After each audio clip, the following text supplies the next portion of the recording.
Hello everyone and welcome back to another video. In today's video I'm going to show you how to remove noise in ElevenLabs. Okay, so at first you will need guys to go to the ElevenLabs.io website and then just sign in with your accounts. And after that, navigate to Studio that you can find it under the Products section on the left hand menu and click it just like so.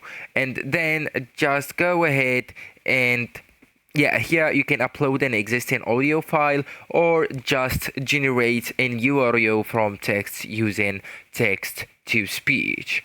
And after that, you will need to go with, for example, uploading that video, okay, or that audio, okay. So let's use it, for example, on Create a Podcast. And of course, you will need to have the subscription to generate, okay? So just go ahead and upload the PUB or PDF, TXT, HTML, extra of the documents right here, and then the formats of the conversation or bulletin, and then set the duration, etc. Okay, then go with generate.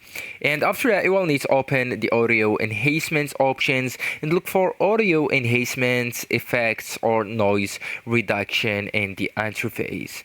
Some plans may label it as the noise or remove background noise. Okay, so we will need to turn on the noise removal or the noise option, and the AI will process the audio to reduce background hums, static, or other unwanted noise. So actually guys, that's it. This is the end of the video. Thank you so much for watching and goodbye.